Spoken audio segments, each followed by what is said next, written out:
हम कर रहे हैं class 10th subject economics. I again repeat, class 10th subject economics, medium English. Topic है chapter 2, sector of Indian economy.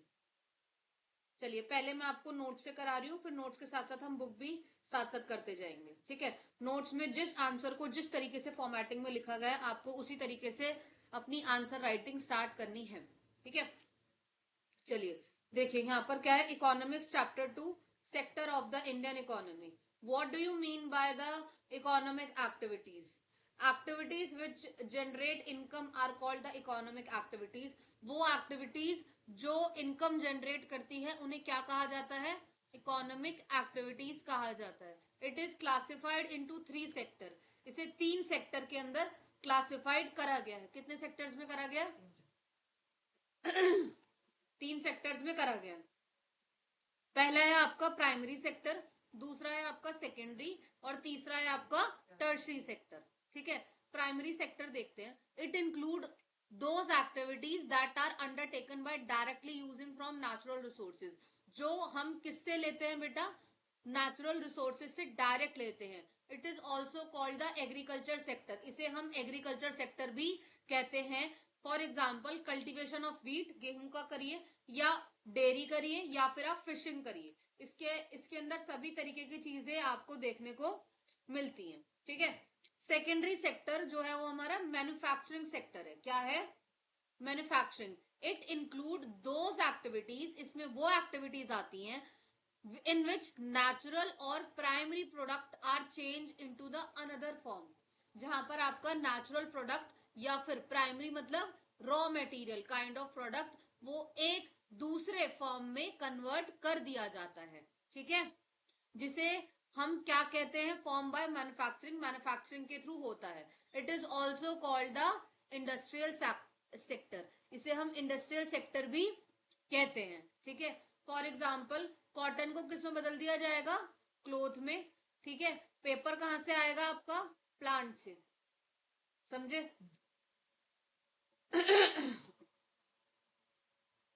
Tertiary sector, it include those activities that help in development of primary and secondary sector.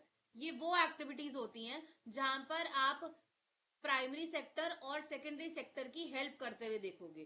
ठीक है, this is also called the service sector, जिसे हम service sector भी कहते हैं। मान लीजिए प्राइमरी सेक्टर के अंदर कोई चीज उकी, सेकेंडरी सेक्टर के अंदर हमने उसका मैन्युफैक्चरिंग करी, टर्शरी सेक्टर में उसका ट्रांसपोर्टेशन आ गया। ठीक है, रेलवे, लॉयर, डॉक्टर, टीचर, जो भी चीज आपको सर्विस दे रही है वो सभी किस में आते हैं? टर्शरी सेक्टर में। इतना समझ में आया? पक्का? अब आ जाओ सेकंड पेज पे। How is tertiary different from the other sector? कैसे टर्शरी जो है वो दूसरे सेक्टर से अलग है? Because it is it's activity help in development. ये क्या है? ऐसी एक्टिविटीज हैं जो डेवलपमेंट में क्या करती हैं? हेल्प करती हैं। Of primary and secondary sector, primary और सेकेंडरी सेक्टर की हेल्प कर रही है। दे डू नॉट प्रोड्यूस, ये प्रोड्यूस नहीं करती गुड्स को, बट दे आर एड, ये क्या है? एक तरीके का एड है और सपोर्ट करती हैं प्रोडक्शन प्रोसेस के लिए। मतलब आपका कोई चीज मैन्युफैक्चरिंग हुई है, अब एक जगह से दूसरी जगह कैसे जाएगी? जब ट्रांसपोर्टेशन अवेलेबल होगा, रेलवेज होंगी, है ना। बल्क में आपको कोई बहुत ज्यादा सामान भेजना है तो आप रेलवे का इस्तेमाल करोगे, शिप्स का इस्तेमाल करोगे। समझ आ रही है? तो वो सब किस में आ जाएगा आपका? टर्शरी सेक्टर में। एग्जाम्पल देखो उन्होंने दे रखा है। Transport system help in taking goods from one place to another for the purpose of selling और स्टोरिंग इन द गोडाउन्स। समझे कि ट्रांसपोर्टेशन आपका हेल्प करता है एक गुड को दूसरी जगह, दूसरी प्लेस पर पहुंचाने के लिए। किस पर्पस के लिए? सेलिंग या फिर गोडाउन्स में स्टोर करने के लिए। These activities link the producer and the consumer. ये एक्टिविटीज किसके बीच में लिंक दिखाती हैं?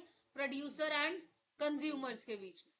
It provide telephones and other product for the communication to the traders. ये हर तरीके की चीजें प्रोवाइड करती है, टेलीफोन्स या और कोई भी प्रोडक्ट हो सकता है आपका ट्रेडिंग के लिए। Bank provide money to the help of production trade. Bank किस में हेल्प करता है? प्रोडक्शन में और ट्रेडिंग में। इसलिए ट्रांसपोर्टेशन, स्टोरेज, कम्युनिकेशन, ये सभी किसकी एक्टिविटीज होती है? आपकी टर्शरी सेक्टर की। समझ आया?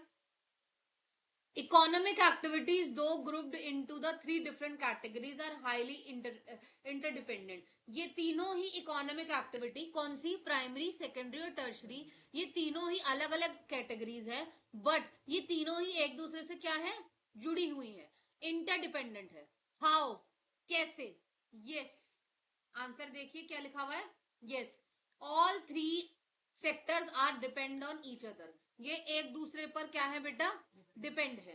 Farmer sells the sugarcane to the sugar mill.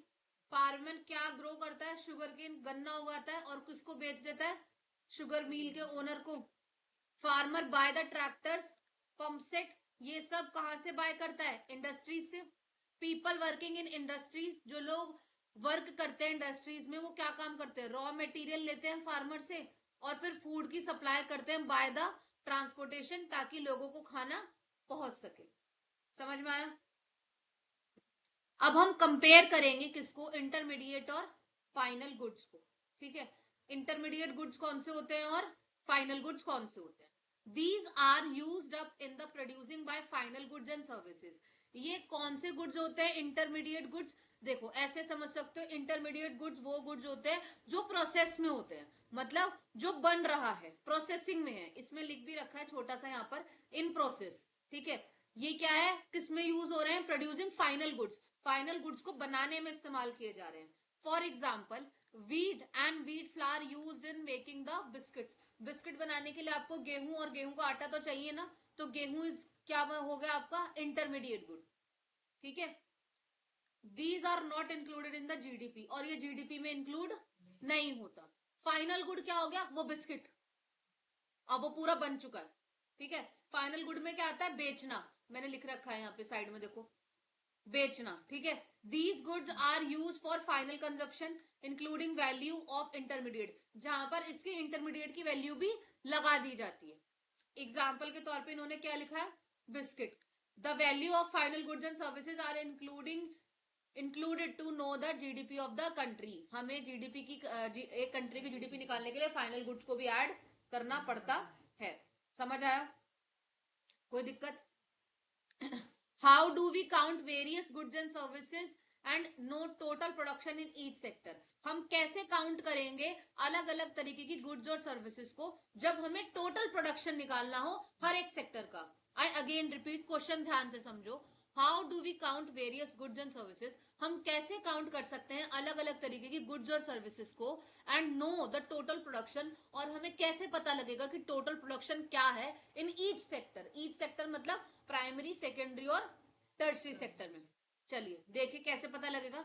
The value of goods and services in the three sector are calculated and add up. आप पहले अलग अलग तीनों सेक्टर्स की वैल्यूज को कैलकुलेट करो, मतलब प्राइमरी के अलग करो, है ना? ऐसे तीन सेक्टर है, प्राइमरी की अलग करो, सेकेंडरी की अलग करो, टर्शरी की अलग करो। जब तीनों की निकल जाए, फिर बाद में इन तीनों की वैल्यूज को क्या कर दो? आप एड अप कर दो, जोड़ दो, तो आपको क्या मिल जाएगा?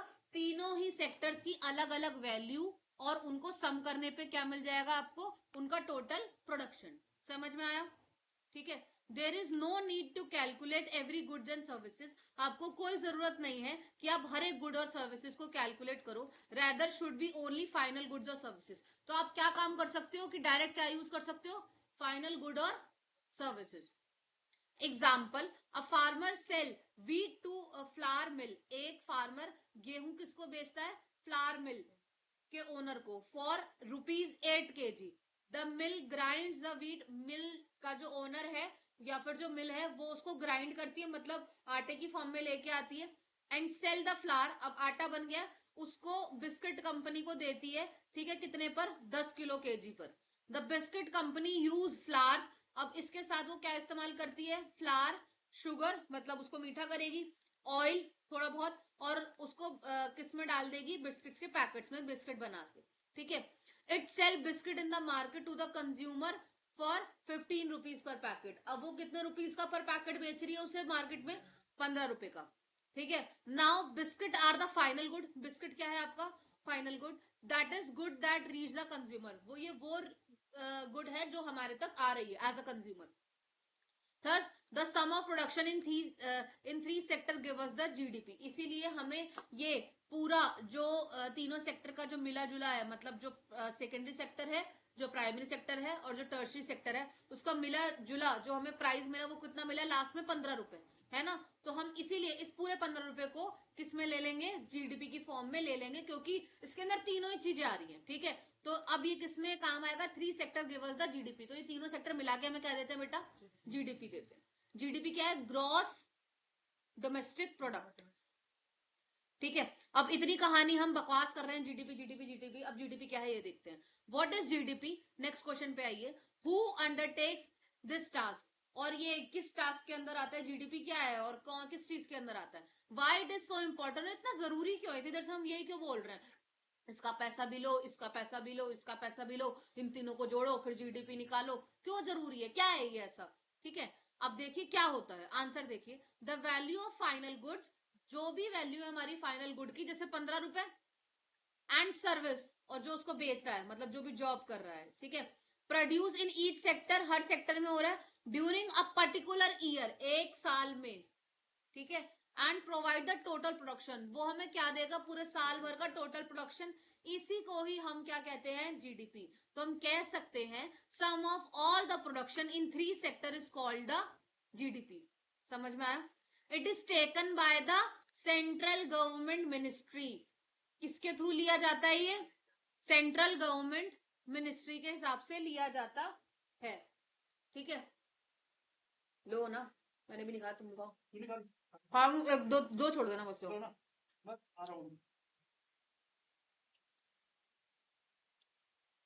कहाँ थे हम,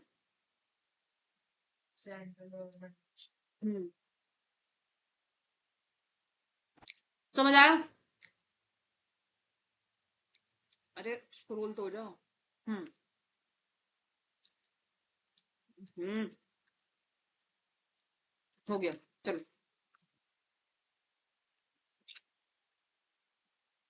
GDP of a country shows the size of economy, ये हमें क्या दिखाता है, साइज ऑफ इकोनॉमी। इकोनॉमी मतलब पैसा। अगर एक कंट्री की जीडीपी बढ़ रही है तो हम सोच समझ सकते हैं कि वो कंट्री क्या है, ज्यादा अमीर, ठीक है।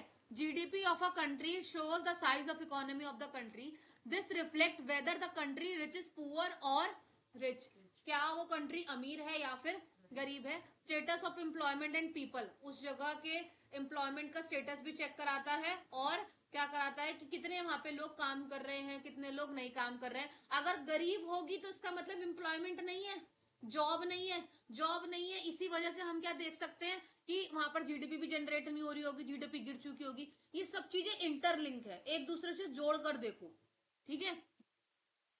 अब हिस्टोरिकल चेंजेस ऑफ सेक्टर, क्या क्या हिस्टोरिकल चेंजेस हुए, या फिर what does history develop countries indicate, कैसे हम जान सकते हैं कि एक कंट्री डेवलप्ड है, उसके उसकी हिस्ट्री को पढ़कर, हिस्ट्री मतलब उसके इतिहास को देखकर। About shift that have been taken place between the sector, basically हमसे क्या पूछ रहा है, कैसे प्राइमरी सेकेंडरी और टर्शरी सेक्टर के अंदर हम किसी भी कंट्री को देख सकते हैं, उसका पीछे का रिकॉर्ड जान सकते हैं। पीछे के रिकॉर्ड को जानकर, किसके, प्राइमरी सेकेंडरी और टर्शरी सेक्टर के पीछे के रिकॉर्ड को जान करके कैसे हम पता लगा पाएंगे कि वो कितना डेवलप है या फिर कितना नहीं है। समझ में आया, देखो आ जाओ।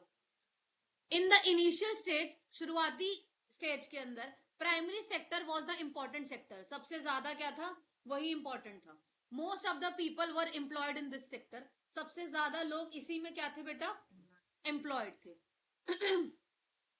विच चेंजेस के साथ in the method of farming, farming में प्रोडक्शन इंक्रीज ट्रिमेंडसली, प्रोडक्शन क्या है, धीरे धीरे बढ़ता चला गया। Now people could do other activities, अब जो है वो लोग और भी एक्टिविटीज करने लग गए, लाइक ट्रेडिंग, ट्रेडिंग करने लग गए। आज के टाइम की ट्रेडिंग और पीछे की टाइम की ट्रेडिंग डिफरेंट है। आज की हमारी जनरेशन की ट्रेडिंग क्रिप्टो करेंसी को ट्रेडिंग मानती है। पुराने टाइम की जनरेशन कैसे समझो, जिस व्यक्ति को रुई से धागा बनाना पड़ रहा है, अब वो कपड़े बनाकर जगह जगह में बेचने लग गया, उनके लिए वो ट्रेडिंग थी, जगह जगह जाकर सर्विसेज ढूंढ के अपनी इनकम जनरेट करना। समझे, पता लगा? तो ये क्या है? ट्रेडिंग। क्राफ्ट पर्सन बन गए और क्या बन गए? ट्रेडर्स बन गए। मैं नोट्स के साथ ना एक बार टॉपिक कवर कर रही हूँ, उसके बाद में एनसीईआरटी भी पढ़ाऊंगी। ऐसा नहीं है कि मैं एनसीईआरटी नहीं पढ़ा रही हूँ, बस अभी आपको बता मैं इसलिए रही हूँ पहले नोट्स, ताकि आपका जो बेसिक फंडामेंटल है ना वो एक बार पक्का हो जाए। उसके बाद हम जब एनसीईआरटी पढ़ते चलेंगे तो जब मैं बढ़ाऊंगी एक एक लाइन तो आपको जल्दी समझ में आएगी। पर आंसर राइटिंग ऐसे ही करनी है, ठीक है? Increase the production of grains. अब धीरे धीरे ग्रेन्स का प्रोडक्शन भी बढ़ता चला गया। Other things lead to growing needs of transportation. अब जैसे जैसे आपका प्रोडक्शन बढ़ा तो अब हमें ट्रांसपोर्टेशन की भी जरूरत पड़ी, क्योंकि इतना इकट्ठा सारा सामान कैसे एक जगह से दूसरी जगह तक पहुंचाया जाएगा। That also increase the employment. जहां पर क्या जनरेट हुई? एम्प्लॉयमेंट भी जनरेट हुई। कहां पर? प्राइमरी सेक्टर में, ठीक है? With this passage of time, जैसे जैसे टाइम बदला, मशीन वर्स इन्वेंटेड। मशीन्स को इन्वेंट करा गया, ठीक है?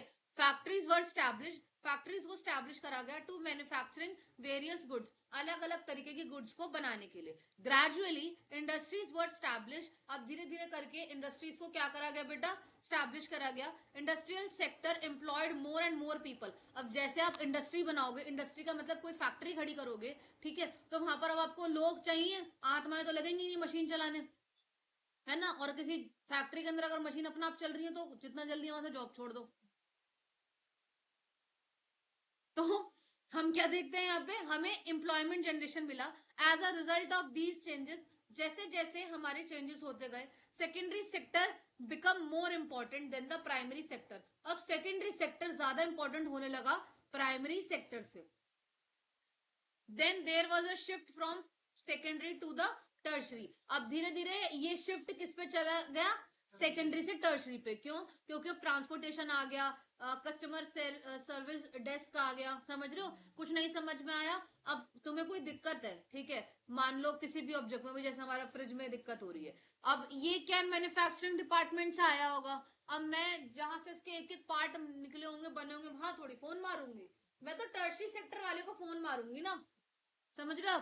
वहां के कस्टमर एग्जीक्यूटिव से बात करूंगी। तो अब सबसे ज्यादा लोगों में इंपॉर्टेंट कौन सा हो गया?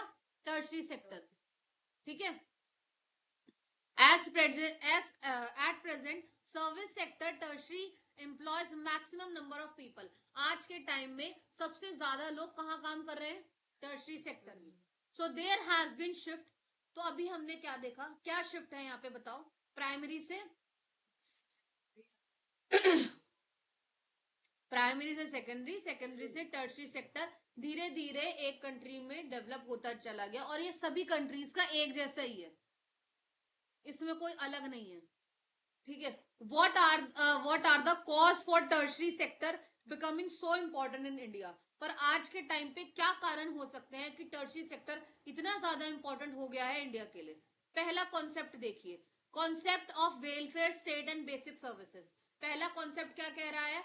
कि वेलफेयर स्टेट का होना चाहिए और बेसिक सर्विसेज मिलनी चाहिए। In modern welfare state like India, अगर आप मॉडर्न इंडिया की बात करोगे, government is suppose to be basic services. Government basic services के बारे में जानती है। सर्विसेज में जरूरी नहीं है सारा ट्रांसपोर्टेशन ही है, सर्विसेज में डॉक्टर भी सर्विस दे रहा है, ठीक है? टीचर भी सर्विस दे रहा है, बैंकर भी आपको सर्विस दे रहा है। वो जो कोई भी चीज जिससे आपका प्रोडक्शन गेन हो रहा है, मैं बैठ के भी अभी आपको यहाँ पे क्या काम दे रही हूँ? टर्शरी सेक्टर का काम दे रही हूँ, क्योंकि मैं एज अ टीचर आपको सर्विस प्रोवाइड कर रही हूँ, ठीक है? Like hospital, education institute, defence, post, telegraph, ये सभी किसके अंदर आते हैं? आपके वेलफेयर, ठीक है? These function have to lead importance of tertiary sector. यही सब चीजें जो है वो आपके सामने इंपॉर्टेंट क्यों है? क्योंकि ये टर्शरी सेक्टर का हिस्सा है। अगर टीचर नहीं होगा तो पढ़ोगे कहां से? समझ रहे हो?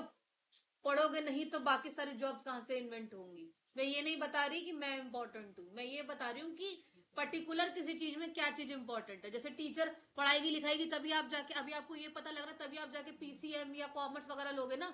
वहां जाओगे तो ट्रेडिंग वाले के बारे में पढ़ोगे, बैंकिंग के बारे में पढ़ोगे, है ना? अब बैंकिंग के बारे में पढ़ोगे तो बैंकर्स के काम पता लगेंगे, समझे? दूसरा कॉन्सेप्ट क्या है? Development of agriculture and industry. With introduction of new agriculture tool, जैसे जैसे एग्रीकल्चर बढ़ता जा रहा है तो उसके टूल्स भी बढ़ते जा रहे हैं, ठीक है। प्रोडक्शन क्या हो रहा है, इंक्रीज हो रहा है। ये कॉपी हटाओ, यहाँ से पैर लग रहा है मेरा, हटा दो। At the same time invention of machines lead to development of industrial sector. हम देखते जा रहे हैं सेम टाइम पर हमारे जो मशीन्स हैं वो भी तेजी से बढ़ते जा रहे हैं। These development were responsible for increase in demand of services। यही बढ़ती हुई जो डिमांड है वो आपके किस में हेल्प कर रही है, टर्शरी सेक्टर में। मतलब टर्शरी सेक्टर में बेसिकली किस चीज की डिमांड बढ़ रही है, डेवलपमेंट की डिमांड बढ़ रही है। और डेवलप होने के लिए आपको हर तरीके का सेक्टर चाहिए, ठीक है, हर तरीके का सेक्टर चाहिए। जैसे कौन कौन सा सेक्टर आता है टर्शरी में, बताओ। अभी मैंने बताया आपको, बताओ। हाँ, मतलब कौन कौन से जॉब आते हैं। हाँ, ट्रांसपोर्टेशन, जितनी भी सर्विसेज वाली सारी जॉब्स हैं वो सारी किस में आएगी, नर्सिंग हो गया, टीचिंग, बैंकिंग, ट्रांसपोर्टेशन, यही सब चीजें आती, ठीक है। नेक्स्ट आ जाओ, राइज इन इनकम। कैसे आपकी इनकम बढ़ रही है, as income of people rose, बढ़ रही है। Then there was a more need of services, और ज्यादा हमें सर्विसेज की जरूरत है, लाइक शॉप्स में, प्राइवेट हॉस्पिटल्स पे, किस चीज के लिए, बेटर फैसिलिटी के लिए। पब्लिक स्कूल्स आगे आ रहे हैं, पब्लिक आप देखोगे जो मॉल है वो आपको देखने को मिल रहे हैं, अम्यूजमेंट पार्क ज्यादा आ गए हैं। Rise in income, rise in income के नाम से समझ में आ रहा है इनकम कैसे जनरेट हो, इनकम कैसे बढ़ रही है ना, ये सब चीजें। डेवलपमेंट ऑफ आईटी, कैसे आईटी का डेवलपमेंट हो रहा है। द डेवलपमेंट ऑफ आईटी क्या है, इंफॉर्मेशन टेक्नोलॉजी, ठीक है, information and communication technology has increase the the importance of tertiary sector. ये भी टर्शरी सेक्टर के लिए इंपॉर्टेंट है, क्योंकि because now most of the people want to available these services. अब बहुत सारे लोग जो हैं वो फोन, इंटरनेट, ये सब चीजों का इस्तेमाल कर रहे हैं। आज के टाइम में अगर किसी के पास नेट नहीं है या फिर वाईफाई नहीं है या इंटरनेट या ये इस्तेमाल नहीं करता, तो आप देखोगे वो बाकी दूसरे लोगों से कितना पीछे। इवन सभी जगहों पर, बैंकिंग में भी इंटरनेट इस्तेमाल होता है, स्कूल में भी होता है, कैफेज में भी लोग लगाते हैं, रेस्टोरेंट्स में भी लगाते हैं, हॉस्पिटल्स में भी लगाते हैं। ऐसा नहीं है कि कहीं पर भी इंफॉर्मेशन टेक्नोलॉजी, कंप्यूटर सर्विसेज का, प्रिंटर का, इन सब का इस्तेमाल नहीं किया गया हो, मशीन्स का इस्तेमाल नहीं किया गया हो, सब जगह इस्तेमाल होता है, ठीक है। Many more people are entering in the services, बहुत ज्यादा लोग ज्यादा से ज्यादा इन्हीं सर्विसेज में अब आ रहे हैं। समझ में आया, कोई दिक्कत। Service sector in India employs two different kind of people, who are these. ये पूछते हैं आपसे लगातार कि सर्विस सेक्टर के अंदर इंडिया में दो तरीके के लोग आते हैं, ठीक है, वो दो कौन से लोग हैं या दो कौन सी कैटेगरीज हैं, ये पूछा जाता है, ठीक है। देयर आर हाईली स्किल्ड, पहला कौन सा है, हाईली स्किल्ड, जिसके पास स्किल ज्यादा है, ठीक है। एंड एजुकेटेड वर्कर, और क्या है, एजुकेटेड वर्कर, ठीक है। एजुकेटेड वर्कर कौन से हो गए, जैसे कि टीचर और doctor.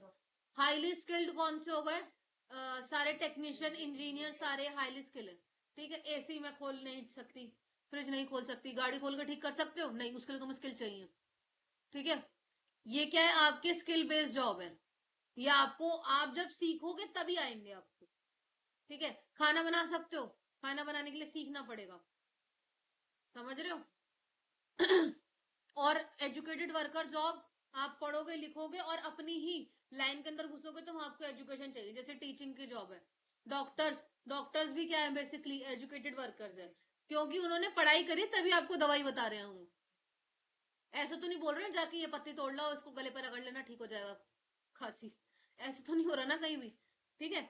And the other hand there are large number of worker engage in services like, और बहुत सारे ऐसे लोग भी हैं जहां पर आप छोटे छोटे कामों के अंदर उन्हें एंगेज होता हुआ देखोगे। छोटे छोटे स्मॉल शॉपकीपर्स, रिपेयर पर्सन, छोटे स्मॉल शॉपकीपर, हर गली के नुक्कड़ पर तुम्हें एक अंकल मिलेंगे, एक आंटी मिलेगी चीज वाली, एक भैया मिलेंगे चीज वाले, है ना। एक छोटे से प्रिंटर डाल के एक भैया मिलेंगे जो फोटो कॉपी कर रहे होंगे, है ना, जो स्टेशनरी का सामान रख रहे होंगे। ये भी छोटे छोटे अर्निंग सेक्टर के जॉब ही हैं। रिपेयर पर्सन, तुम्हें हर मोहल्ले के अंदर एक बंदा तो ऐसा, नहीं तो 3 से 4 बंदे मैकेनिक मिल जाएंगे। कभी इमरजेंसी पड़े तो तुम उसके पास कूद जाओ, है ना।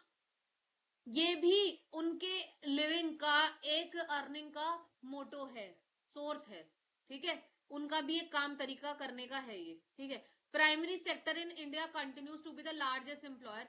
प्राइमरी सेक्टर इंडिया में बहुत लंबे टाइम से एक बड़ा एम्प्लॉइंग सेक्टर रहा है, टिल 1973 से 2000 तक। तो कम से कम 73 से 2000 बता रहा है, ये बता रहा है आपको ईयर फिक्स्ड। क्यों रहा है ये पूछ रहा है, ठीक है। तो ये आपसे बोल सकता है कि 1973 से लेकर 2000 तक बहुत ज्यादा अमाउंट में लोग एग्रीकल्चर सेक्टर में घुसे रहे, तो क्यों घुसे रहे, और अगर घुसते हैं तो उसका कारण बताओ क्यों है, क्या है, अभी देखते हैं, ठीक है। एग्रीकल्चर सेक्टर के अंदर सिर्फ खेती करना नहीं होता, और भी काम होता है जिससे पैसा कमाया जाता है, ठीक है। जैसे तुम भैंसे ले आओ, दूध बेचने जाओ, एक भैंस आएगी 1-1.5 लाख की, ठीक है। उससे दूध का प्रोडक्शन देखो तुम कितना बढ़िया निकलेगा, फिर उसको जाके सेल करो, साल के अंदर तुम अमीर। फिर दूसरी भैंस ले आओ, तो भैंस लेके आओगे 1-1.5 लाख की, इतना तुम्हारा बैकअप ही होगा ना, जब तुम 1-1.5 लाख की कोई चीज खरीद रहे हो तो। There was a change in the share of GDP in all 3 sector.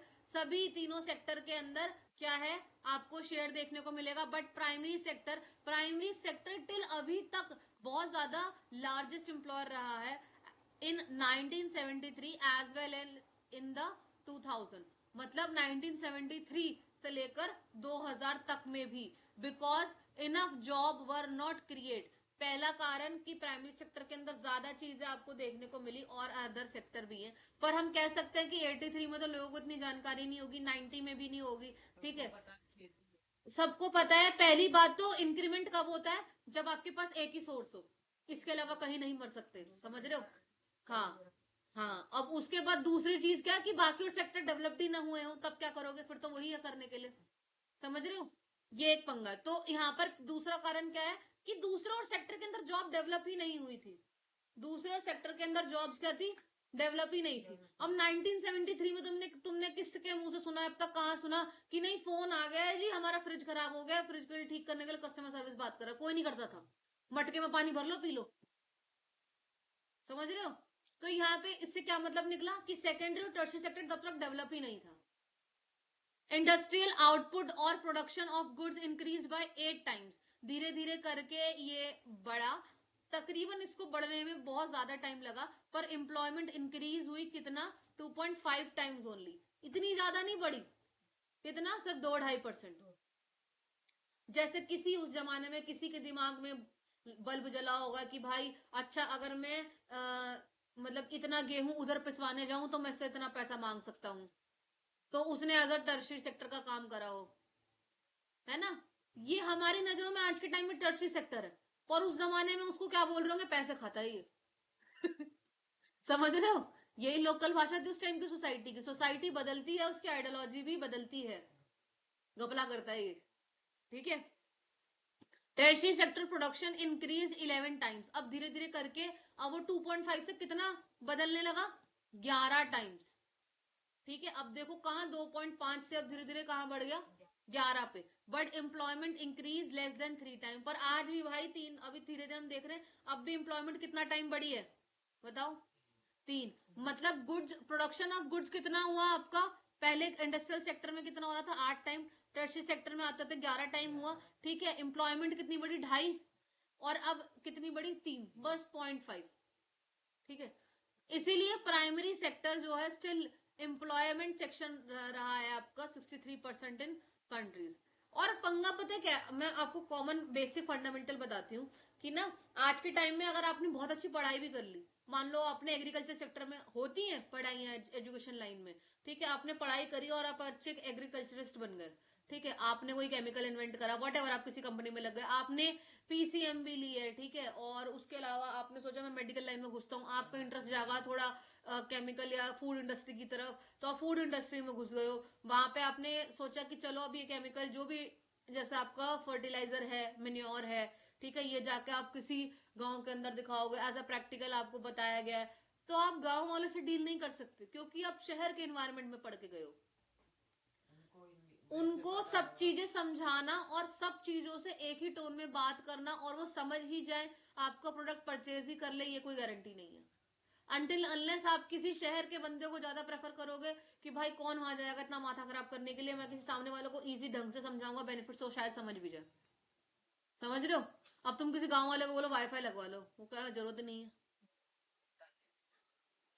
समझ रहे हो? अगर चलो होता क्या है ये भी समझ में आ जाए। पहली बात तो सर्विसेज नहीं है, वहां तक तार कौन लाएगा बिछाएगा, और इतनी तो अपनी खुद की कॉस्ट ऑफ प्रोडक्शन लग जाएगी, अच्छा तो मिलेगा शहर में जाकर काम कर ले। ठीक है, तो more than half of the worker in our country working in the primary sector producing only 1/4 of the GDP. तो आज भी हम मोस्ट प्रोबेबली हम क्या देखते हैं, कंट्री के आधे से ज्यादा लोग प्राइमरी सेक्टर में काम कर रहे हैं। Only quarter of GDP. कितनी जीडीपी लग रही है बेटा? क्वार्टर लग रही है जीडीपी। प्राइमरी सेक्टर वालों से सिर्फ 1/4 हिस्सा आता है जीडीपी का। ठीक है, अब दूसरा मुद्दा उठता है, what is under employment. Under employment क्या होता है? When people more are working, मतलब जब लोग क्या है ज्यादा हो काम करने के लिए, then indeed in this situation is called the under employment और डिसगाइज्ड एम्प्लॉयमेंट। पर उनके पास नौकरी ना हो तब हम उसे क्या कहते हैं? अंडर एम्प्लॉयमेंट कहते हैं या फिर डिसगाइज्ड एम्प्लॉयमेंट कहते हैं। चलो इसका एग्जाम्पल देखते हैं, तब आपको समझ में आएगा। People who are actually engage in such activities appear to be employed. ये आपको काम करते हुए दिखेंगे कि यार काम कर रहे हैं, ठीक है, but are not fully employed, पर पूरी तरीके से एम्प्लॉयड नहीं होते। जैसे मैं आपको बताती हूँ, नुक्कड़ पे पास में किसी गली मोहल्ले में जाओगे, वहां पे एक चाय वाले भैया मिलेंगे, ये काम तो कर रहा है अपना बेस, पर ही पूरी तरीके से एम्प्लॉयड नहीं है। क्या तुम मुझे बोल सकते हो कि जो तुमने अपना चाय का ठेला लगाया, चाय का ठेला है, चलो दुकान में बैठा है, आजकल तो लोग चायों की दुकान खोल लेते हैं भाई साहब, अंदर टिपिकल चाय ही मिलेगी, चाय के साथ वो सब कुछ रखेंगे, ठीक है, या कोई रेस्टोरेंट है, तो उसके लिए वो जॉब सेक्शन नहीं है। In such cases even if surplus labour are removed from the work, मतलब लेबरर भी जो होती है उसका भी काम करने का जो भी प्रोडक्शन है या सफरिंग है वो भी उसमें इंक्लूड नहीं होता। प्रोडक्शन डज नॉट सफर, और प्रोडक्शन भी सफर नहीं करती। ठीक है, example in rural areas all. अब देखो इन्होंने एग्जाम्पल और अच्छे से क्या बताया, रूरल एरियाज में देखिए, all the family members are work in the same field. सभी जो फैमिली मेंबर है वो खेती करने में लगे पड़े हैं। This means that even if we remove a lot of people, अगर हम बहुत सारे लोगों को हटा दें एग्रीकल्चर सेक्टर से एंड प्रोवाइड देम वर्क, अगर हम उन्हें काम दे समवेयर एल्स, कहीं और जगह में, agriculture production will not be affected, तो कोई कुछ फर्क नहीं पड़ने वाला।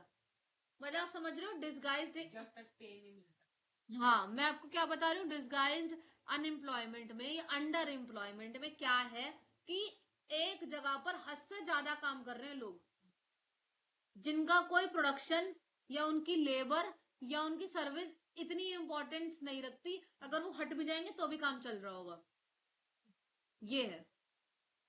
ठीक है, हाँ, अब देखो अर्बन एरियाज में, शहरों में क्या हो रहा है, there are thousands of casual worker in the service sector, बहुत सारे सर्विस सेक्टर में काम कर रहे हैं, who search for the daily employment, जो डेली एम्प्लॉयमेंट के लिए भी देख रहे हैं। मेनी ऑफ देम मतलब workers do not find work every day, जिनको रोज काम नहीं करना पड़ रहा। ठीक है, there are many of others, जैसे रिक्शा वाला, रिक्शा पुलर, और कार्ट पुशर, जो कार्ट को खींचता है। ये तो बहुत अच्छी इंग्लिश लिख दी, कार्ट पुशर, वरना से ठेला लिखते हैं। समझ रहे हो? On the street selling something, वो देखो भाई साहब, on street cart pusher, on street selling something, basically chow mein वाले भैया, गोलगप्पे वाले भैया, इन सब की बात कर रहे हैं। ठीक है, जो ठेला आगे करके, आज के टाइम में सबसे ज्यादा कमाई भी उसी में है भाई। ठीक है, कमा भी वही रहे, सही बता रही हूँ।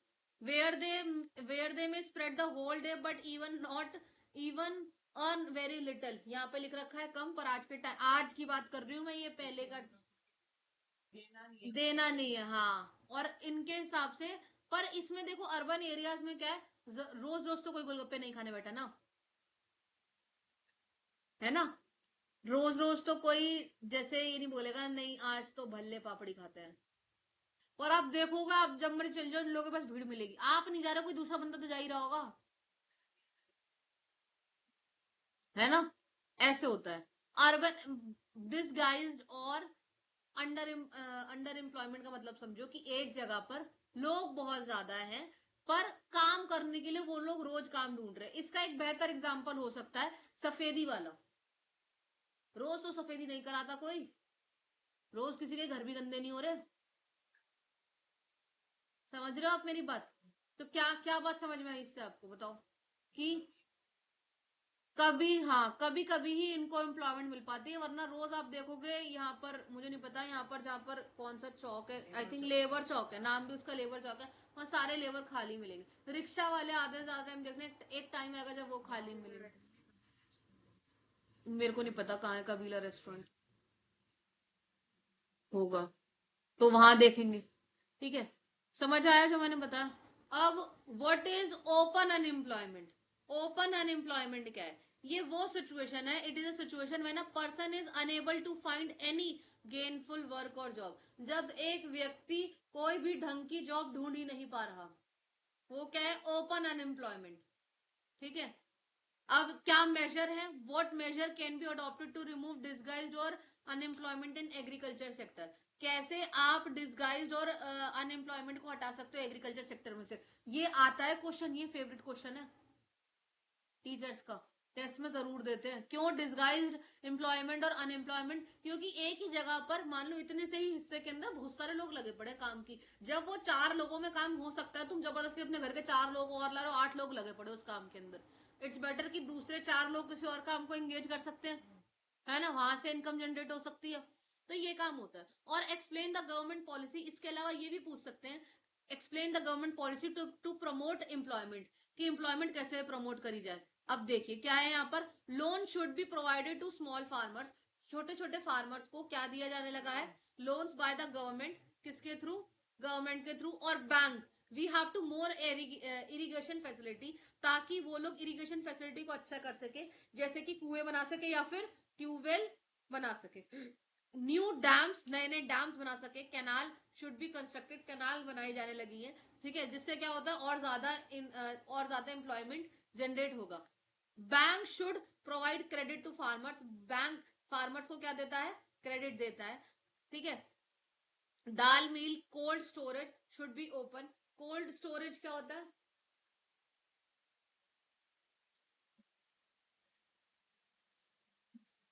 कोल्ड स्टोरेज का मतलब होता है, अब आपने ऐसे समझो, स्टोरेज ही समझो इसे। ठीक है, कि कोई सामान आपने रख लिया है, बफर स्टॉक सिस्टम देखा था, बड़े बड़ी जगहों पर अनाजों को रखा जाता था, ऐसे कोल्ड स्टोरेज समझो कि हाँ, ताकि बाद में यूज कर, ऐसा कुछ। ठीक है, transportation and storage facility must be provided with that will increase the unemployment. School open करे गए हैं ताकि जॉब्स एजुकेशन सेक्टर में करी जाए। टूरिज्म को ज्यादा इनकरेज करा गया है रूरल एरियाज में। और मनरेगा जैसी जो आपके पास क्या है पॉलिसीज हैं, उसको एम्प्लॉयमेंट करा गया। ये महात्मा गांधी नेशनल रूरल एजुके, हाँ तो ये है। ठीक है, अब चलो जी आइए, ये पूछ ले इन्होंने, मनरेगा 2005 का ऑब्जेक्टिव क्या है? आ गया, Mahatma Gandhi national rural employment guarantee act 2005, ये पूछा जाता है बार बार। ठीक है, इसका मेन ऑब्जेक्टिव क्या है? It is to implement right to work, कि आपको काम दिया जाएगा। Act has been implemented in 200 district. कितने डिस्ट्रिक्ट में आया गया है ये? 200 में। Under this act all those who are able to मतलब जो लोग काम करना चाहते हैं and need for of work have been guaranteed of 100 days। और जिनके पास काम नहीं है वो भी काम करना चाहते हैं, जो काम कर सकते हैं और जो काम करना चाहते हैं, उनको कम से कम 100 दिन का गारंटी दिया जाता है कि आपको काम मिलेगा और काम करिए, ये दिया जाता है। Employment in a year by government. ठीक है, इफ द गवर्नमेंट फेल, अगर गवर्नमेंट फेल होती है इन इट्स ड्यूटी, अगर अपनी ड्यूटी में, टू प्रोवाइड एम्प्लॉयमेंट, किस चीज में? कि वो एम्प्लॉयमेंट दे, it will give the unemployment allowance to the people. तो वो अनएम्प्लॉयमेंट अलाउंस दिया जाता है। अलाउंस क्या होता है? भत्ता, रोज के पैसे दे देंगे। और वो डिपेंड करता है आपकी क्वालिफिकेशन कितनी है, क्वालिफिकेशन के हिसाब से पैसे दिए जाते हैं। ठीक है, the type of work that would in future help, ये फ्यूचर हेल्प करता है increase production from land, land पर प्रोडक्शन करने के लिए will be given preference this act, जो भी इस एक्ट के अंदर आपको दिखाया गया। अब हम कंपेयर करेंगे कुछ इकोनॉमिक टाइप ऑफ सेक्टर की एक्टिविटीज को, ऑर्गेनाइज सेक्टर और अनऑर्गेनाइज सेक्टर। ऑर्गेनाइज सेक्टर कौन सा होगा, नाम से समझ में आ रहा है भाई साहब, जो प्रॉपर तरीके से फिक्स्ड होगा। ठीक है, तो कौन सा हो गया, फिक्स्ड वर्किंग आवर्स, जैसे 9:30 से शाम को 4:30 बजे तक काम करना ही है भाई, यही टाइम है, यहाँ पर लॉग इन हो जाना चाहिए, नहीं हुआ तो दिक्कत है। अनऑर्गेनाइज सेक्टर, जहां पर कोई फिक्स्ड वर्किंग आवर्स नहीं है, ठीक है, वहां पर आपको काम करना ही है। जैसे मैं अगर अपनी बात करूं, अगर मैं अभी स्कूल में जॉब कर रही होती तो या कॉलेज में पढ़ा रही होती तो मैं ऑर्गेनाइज सेक्टर का हिस्सा हूँ। अभी मैं अनऑर्गेनाइज सेक्टर का हिस्सा हूँ, क्योंकि मैं सुबह 9 बजे से क्लास ले रही हूँ, मेरे कोई फिक्स्ड वर्किंग आवर्स नहीं है। ठीक है, regular salary at the end of month, मुझे स्कूल या कॉलेज रेगुलर सैलरी देता, पर मेरी अभी कोई रेगुलर सैलरी नहीं है। ठीक है, वेरियस लॉ, मेरे को अलग अलग तरीके से लॉस का काम करना पड़ता। अगर मैं कंपनी में काम कर रही होती या फिर स्कूल, अभी जैसे मैं मेरे एजुकेशन लाइन है तो मैं अपना बता रही हूँ, अगर मैं आईटी सेक्टर में जाऊँ तो मेरे को उस कंपनी के लॉज टर्म्स एंड कंडीशन मानने पड़ेंगे, जॉब करने जा रही हूँ ना मैं, मेरे पिताजी की कंपनी थोड़ी है जो मैं अपने कायदे कानून बनाऊं, है ना। फैक्ट्रीज एक्ट मानने पड़ेंगे, मिनिमम वेजेस मेरे पर एप्लीकेबल होंगे। ठीक है, जैसे मैं अपना पीएफ कटवाऊंगी हर महीने अपनी सैलरी से, पर अब मैं काम ही नहीं करती, जॉब ही नहीं करती, तो पीएफ क्या खाक मिलेगा, पीएफ नहीं मिलेगा ना, तो मैं किसका हिस्सा हूं, अनऑर्गेनाइज सेक्टर का। अगर मैं अनऑर्गेनाइज सेक्टर का हिस्सा हूं तो कोई भी लॉ और कोई भी चीजें मेरे पर एप्लीकेबल नहीं होती। ठीक है, पेड हॉलीडेज होंगे, पेड हॉलीडेज मतलब संडे नहीं काम करूंगी तब भी पैसा मिलेगा। ठीक है, और जो अनऑर्गेनाइज सेक्टर में कोई पेड हॉलीडेज नहीं है, और इवन हॉलीडे मिले भी है ना भी मिले तो कोई भी गारंटी नहीं है। जैसे एग्जाम्स होते हैं तो मैं पढ़ाई रही होती हूँ ना, पर अगर मैं जो स्कूल में जॉब करती तो मेरे को संडेज ऑफ मिलता भाई, एग्जाम टाइम में भी, है ना। ये फैसिलिटी लाइक प्रोविडेंट फंड, वही बता रही हूँ, पीएफ कटता, मेडिकल अलाउंस बनता, ये सब चीजों की गारंटी मुझे दी जाती। अब अनऑर्गेनाइज सेक्टर के अंदर क्या है, नो फैसिलिटी एडमिसेबल, एडमिसेबल मतलब कोई भी किसी भी तरीके की फैसिलिटी मुझे नहीं दी गई है। ठीक है, कहां पर पढ़ रहे हो आप, ये कहाँ है ये लाइन जो मैं पढ़ रही हूँ।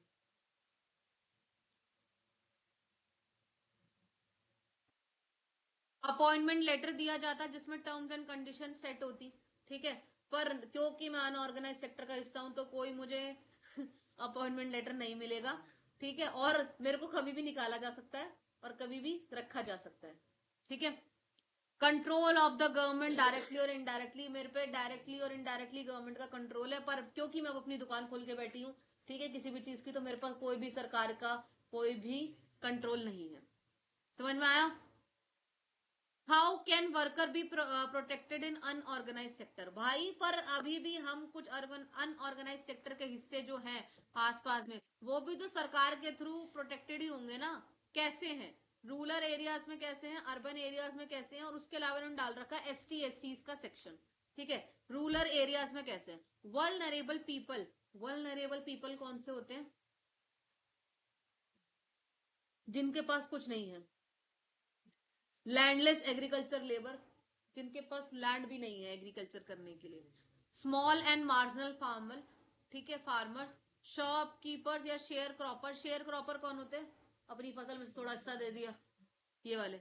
आर्टिस्टियंस, ठीक है, वीवर्स, जो बुनते हैं कढ़ाई बुढ़ाई का काम करते हैं, कारपेंटर्स, ये सारे कौन है, रूरल एरियाज में। Nearly 80% of rural household are marginal small farmers, तकरीबन 80% लोग यहाँ पर कौन से, जो मार्जिनल फार्मर्स आपको देखने को मिलेंगे। Can be supported by the educate facility, जो एडुकेट अच्छी फैसिलिटी से देखने को मिलेंगे। डिलीवर्ड क्या दे रहे हैं आपको, नीड नीड्स दे रहे हैं, बेसिकली एग्रीकल्चर इनपुट्स दे रहे हैं जो सपोर्ट कर रहे हैं फैसिलिटीज को, और बाकी सब लोग 80% लोग नहीं कर रहे। ठीक है, अर्बन एरियाज में क्या है, comprises of worker in small scale industry, छोटी छोटी स्मॉल स्केल इंडस्ट्रीज में काम करते हैं। कैजुअल वर्कर्स हो गए, ट्रेडर्स हो गए, ट्रांसपोर्ट हो गए, vendors had a load workers, garment makers हो गए, रैक पिकर्स कौन होते हैं, भिखारी। रैक पिकर चैप्टर है एक 12th का, जिसमें एक रैप्टिकर गाना भी गा रहा होता है, हम भिख मंगों की टोली टन टन ऐसे कुछ करके कुछ गाता है, आओगे 12th में तो है इंग्लिश में, पर वो गाता ऐसे ही है, उसमें लिखा हुआ। अर्बन एरियाज में आपको देख पता लग गया कैसे कैसे करना है। ये क्या है क्वेश्चन, यहाँ पे क्या कंटेंट है कि कैसे जो ऑर्गेनाइज अनऑर्गेनाइज सेक्टर्स है उसे उसके वर्कर को कैसे प्रोटेक्ट करते हैं गवर्नमेंट। ठीक है, ये बता रहा है ना, स्मॉल स्केल इंडस्ट्री पर काम हो रहा है। ठीक है, कैजुअल वर्कर्स जो है वो काम कर रहे हैं, ट्रेडिंग ट्रांसपोर्ट पर काम कर रहे हैं, वेंडर्स काम कर रहे हैं, need governmental support, government support दिया जाता है फॉर प्रोवाइडिंग रॉ मटेरियल के लिए, और मार्केट आउटपुट भी देखा जाता है। एसटीज और एससी में मेजोरिटी वर्कर्स फ्रॉम एसटी और एससी और बैकवर्ड कम्युनिटी आर इन और अनऑर्गेनाइज सेक्टर। ये सारे आपको कहाँ मिलेंगे, अनऑर्गेनाइज सेक्टर में मिलेंगे। बिसाइड इरेगुलर और low paid worker they face social discrimination, इनको काम भी कम मिलेगा, ठीक है, पे भी कम किया जाएगा, और सोशल डिस्क्रिमिनेशन तो पता नहीं कब से झेलते आ रहे हैं ये लोग। ठीक है, प्रोटेक्शन एंड सपोर्ट, इनको प्रोटेक्शन और सपोर्ट चाहिए ताकि इनका इकोनॉमिक और सोशल डेवलपमेंट हो सके। ठीक है, compare sector on the basis of ownership, अब ओनरशिप के हिसाब से करेंगे, एक होता है पब्लिक सेक्टर और एक होता है प्राइवेट सेक्टर। नाम से समझ में आ रहा है, पब्लिक सेक्टर जो पब्लिक की प्रॉपर्टी है, प्राइवेट सेक्टर जो हमारी पर्सनल प्रॉपर्टी है। ठीक है, पब्लिक सेक्टर में क्या है, government own most of the asset and provide all the services, सारे ही एसेट्स किसके होंगे, सरकार के होंगे, और वही उसके ऊपर सारी सर्विसेज दे रहा होगा। ठीक है, ओनरशिप बेसिकली किसकी है, गवर्नमेंट की। ठीक है, प्राइवेट के अंदर ownership of asset, delivery of services is in hand of private person और इंडिविजुअल और द कंपनी, वो अपने हाथ में होती है। ठीक है, समझे। अब आप समझिए एक सरकारी तौर से घर की रसोई का खाना बन रहा है, सरकारी तौर से बन रहा है ना, तो वहां पर सभी चीजें मिलेंगी आपको, समझ रहे हो, आपको दाल भी मिलेगी, चावल भी मिलेंगे, रोटी भी मिलेगी। ठीक है, अब प्राइवेट वाला अपना रेस्टोरेंट खोल के बैठा है, मर्जी उसकी नहीं है, उसका मन आज दाल मटकी बनाने का, बना लिया उसने आज छोले चावल। ठीक है, वो उसकी मर्जी है। ओनरशिप किसकी है, प्राइवेट वालों में, कंपनी की, इंडिविजुअल की, या फिर किसी प्राइवेट पर्सन की। ठीक है, और गवर्नमेंट वाले में पब्लिक सेक्टर के अंदर गवर्नमेंट की है। The aim is benefited to the people, इसका एम क्या है, लोगों को बेनिफिट करो, हॉस्पिटल जाओगे, सरकारी स्कूल जाओगे, लोगों को बेनिफिट मिल रहा है। पर प्राइवेट क्लिनिक जाओगे, मर्जी उसकी, पहले जिसका टोकन नंबर लग रहा होगा, जिसने पहले पैसे दिए होंगे, जिसका टोकन नंबर पहले आएगा उसको देगा वो, है ना। This aim to make individual maximum profit, individual का मैक्सिमम प्रॉफिट कैसे किया जाए। ठीक है, the government invest a large sum of money public transport, लोगों के लिए ज्यादा ट्रांसपोर्टेशन पर या लोगों की सुख सुविधाओं पर ज्यादा अच्छे से काम करने के लिए ये बताता है। ठीक है, it is not interested in such long term and high capital project due to the profit motive, यहाँ पर हम क्या देखेंगे, प्रॉफिट मोटिव के लिए ज्यादा काम किया जाता है, हाई कैपिटल के प्रोजेक्ट को ज्यादा देखा जाता है, लंबे टाइम के लिए हम ज्यादा इंटरेस्टेड नहीं होते, हमें लगता है कि यार प्रॉफिट होना चाहिए, लंबे टाइम के लिए भी इंगेज करेंगे तो प्रॉफिट दिखते हैं। ठीक है, services are not good as private sector, यहाँ की सर्विसेज प्राइवेट सेक्टर जैसी अच्छी नहीं होती। हॉस्पिटल जाओगे, सरकारी हॉस्पिटल पता है ना कैसा होता है, लंबी लंबी लाइन में घुसो, पहले पर्ची बनवाओ, पर्ची बनने का भी टाइम है। ठीक है, और वही तुम लाल क्वार्टर में सचदेवा के पास चल जाओ, एक फोन मारो, मैडम 1200 रुपए का स्लिप बनेगा, आपका टोकन नंबर ये है, 5 बजे वो आपको खुद फोन करेंगे, 1200 रुपए ले लिए ना, सचदेवा डॉक्टर है। हाँ, स्टेशनरी वाला भी समझ में, मैं डॉक्टर एक प्राइवेट क्लिनिक का बता रही हूँ। सर सिर्फ 2 घंटे बैठते हैं, 2 घंटे में आपके दिमाग के ऊपर जैसे मर्जी अपना काम धाम छोड़ गया तो दिखाना तो उससे दिखवाओ, और वो हाईली क्वालिफाइड डॉक्टर है। अब आप समझ रहे हो, वही डॉक्टर अगर सरकारी में बैठा होता तो क्या दुर्गति कर रखी होती, और वही प्राइवेट में है तो हम 1500 अपनी मर्जी से देके जाएंगे उसे। These provide efficient and better services, यहाँ आपको बेटर सर्विसेज मिलेंगी rather than the public sector. जैसे टिस्को और आरआईएल, बहुत बहुत महंगी और बहुत अच्छी कंपनीज है ये, जो टिस्को है ये, रिल RIL reel,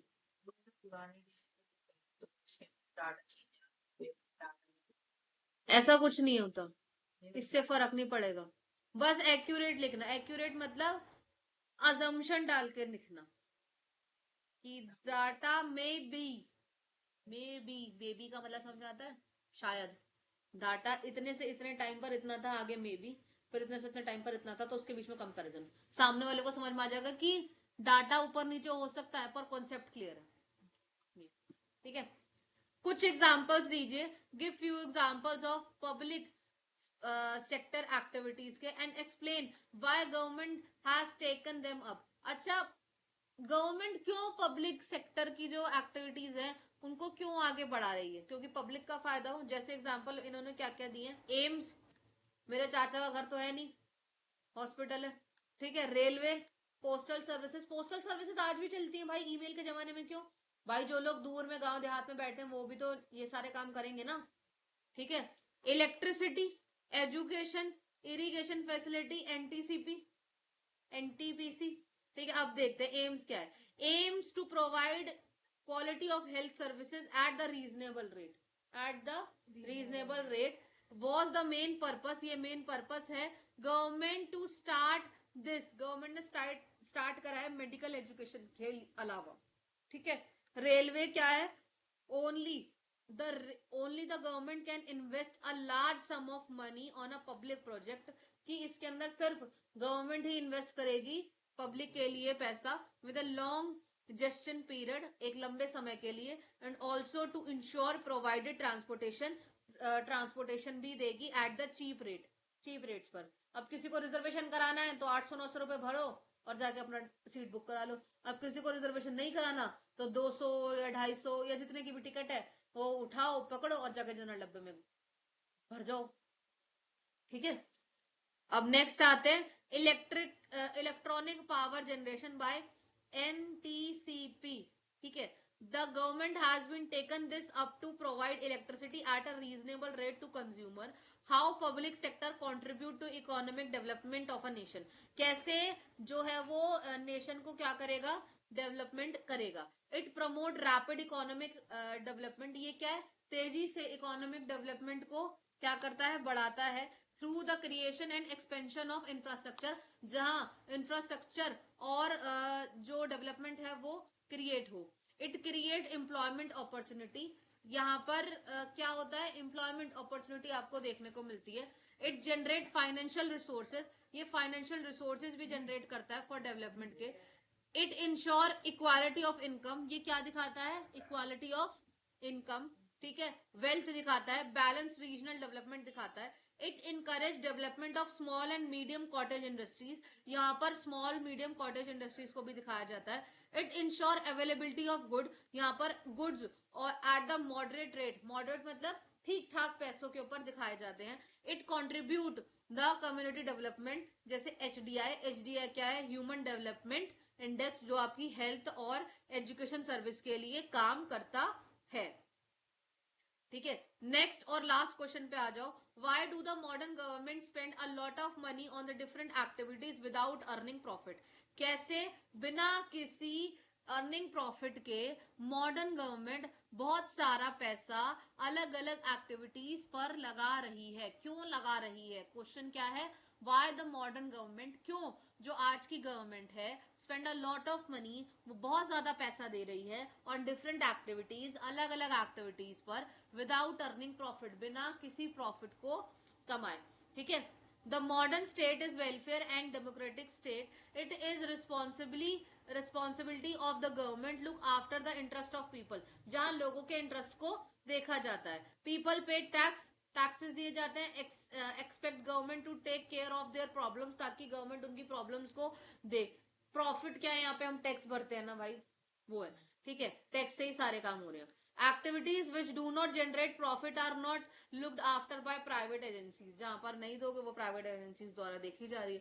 so the government has taken up non profitable activities, non profitable activities government दे रही है।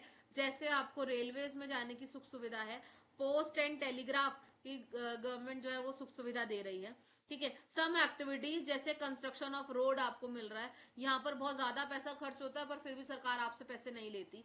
These works can not be taken by private companies, यहाँ पर ये जो सरकार है ये भी प्राइवेट कंपनीज को नहीं देती है।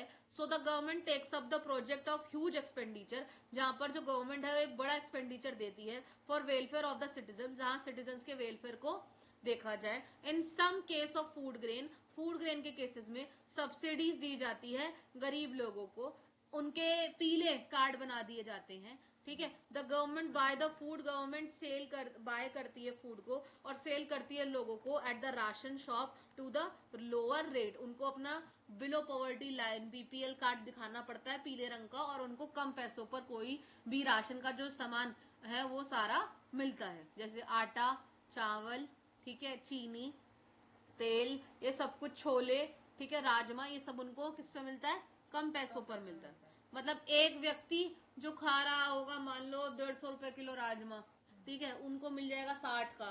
There is a heavy margin ना, समझ रहे हो, तो वो काम है, समझे। तो यहाँ मैंने आपको आज ये वाला जो चैप्टर है पूरा नोट्स के साथ मैंने यहाँ पे कवर कर दिया है। अब मैं नेक्स्ट पार्ट में इसकी एनसीईआरटी करवाऊंगी, ठीक है। एनसीईआरटी जरूर करनी है, क्यों करनी है, क्योंकि इसमें से मैंने भी आपको आंसर राइटिंग वाले कॉन्सेप्ट बता दिए, ठीक है। पर समटाइम्स क्या होता है बेटा कि ना बहुत सारा पोर्शन इन बिटवीन आता है, जैसे मैंने आपको साइंस में दिखाया था ना, बहुत सारा पोर्शन कहाँ से आता है, इन बिटवीन से आता है। तो कुछ कुछ एमसीक्यूज, कुछ कुछ जो आपके वो होंगे, क्या बोलते हैं, असर्शन रीजन होंगे, जो 1 मार्कर होंगे, वो कॉन्सेप्ट वाली चीजें जो होंगी वो हम उससे कवर कर लेंगे। यहाँ पर मैंने आपको answer writing with conceptual study यहाँ पे करा दी है। अब जब हम एनसीईआरटी करेंगे तो वो हमारे लिए और भी ज्यादा इजी हो जाएगा, ठीक है। चलो हम मिलते हैं एनसीईआरटी के साथ नेक्स्ट पार्ट में।